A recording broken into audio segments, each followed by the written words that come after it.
Olá, amigos. Mais uma vez eu venho formar uma pequena opinião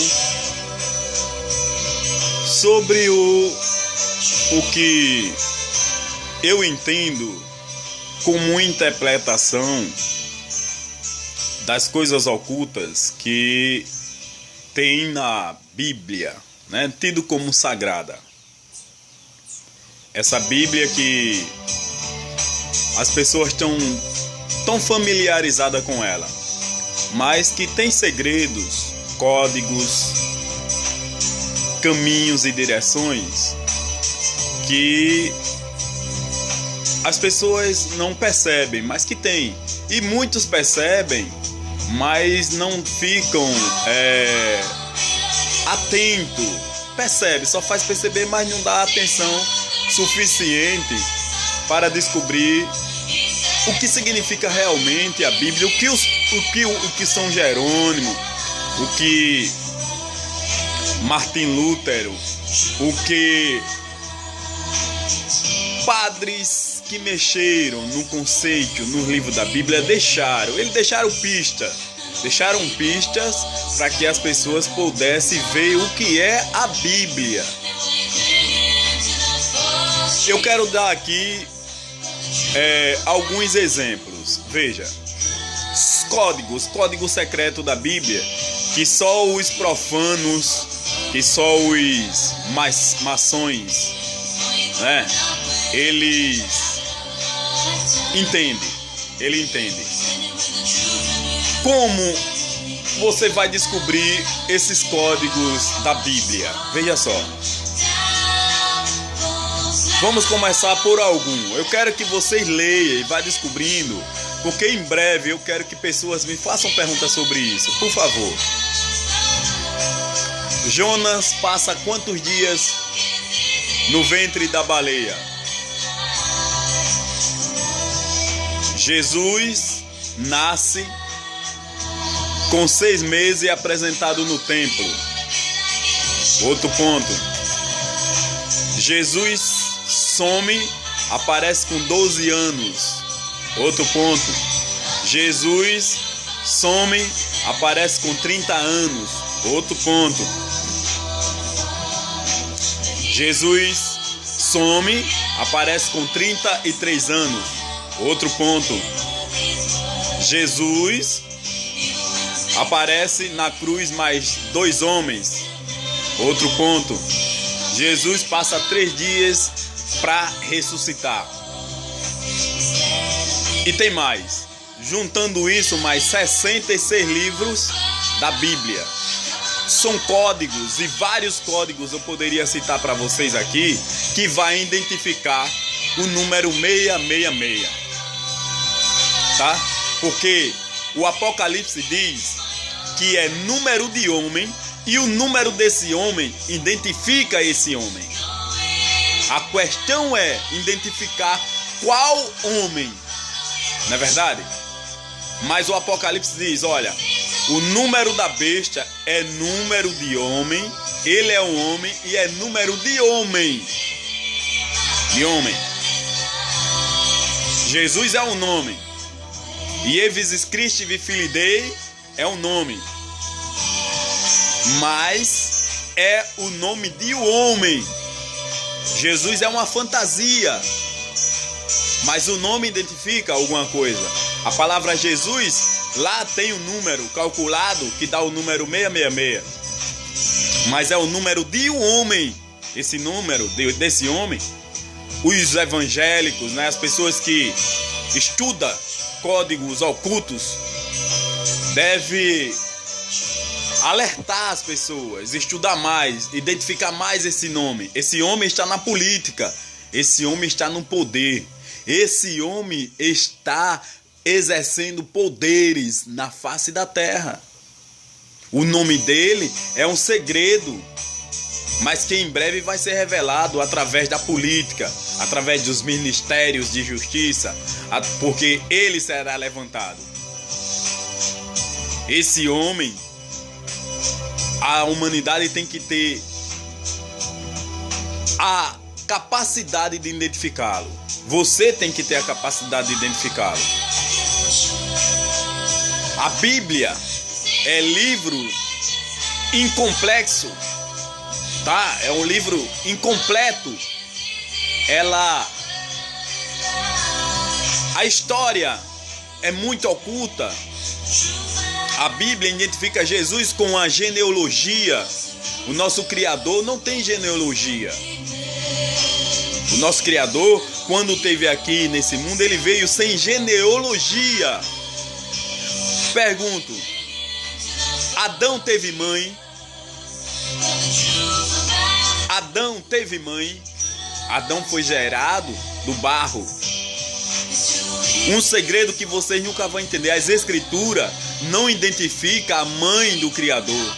As escrituras sagradas mesmo não identificam a mãe do Criador. As escrituras sagradas não mostram a genealogia do nosso Criador. Pois, quero levantar aqui uma questão. E essa questão você tem que ser inteligente para ver se o que eu estou falando é verdade ou não. Se Adão foi gerado do barro, o nosso Criador pode sim ter surgido do barro sem genealogia, na beira de algum rio. O nosso Criador deve ter sido gerado, nasceu do barro sem genealogia. Foi por isso que ele foi tão desconhecido. O nosso Criador não era conhecido por ninguém. A história da carpintaria da Bíblia, que o padre deixou lá, de carpinteiro, dizendo que José era pobre. José não era pobre coisa nenhuma, que ele cuidava da carpintaria de todo o reino ali de Israel e circunvizinho. José não era pobre, humilde. José era um homem. Isso é um código da Bíblia, é uma história da Bíblia, pois o nosso Criador não tem genealogia. Vários homens na Bíblia dão a entender que ele não conhecia, por mais que o Criador se apresentassem a ele.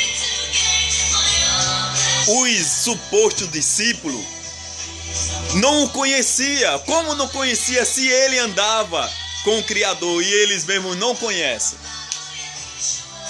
Como não conhece? Como não conhecer o nosso Criador se ele mesmo andava com o nosso Criador? Como isso é possível? Como isso é possível? Se o nosso Criador ele andava com os discípulos e em várias vezes na Bíblia os discípulos diz que não conhece ele. Leiam, os discípulos diz: quem é você? Os discípulos o estranham, não conhece.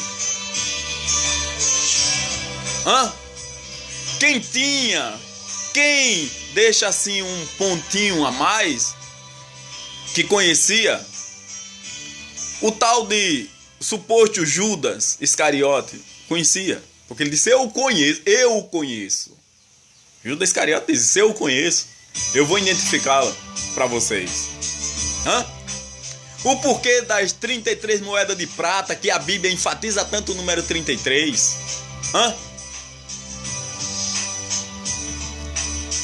No Apocalipse fala de 12 tronos, 12 anciãos.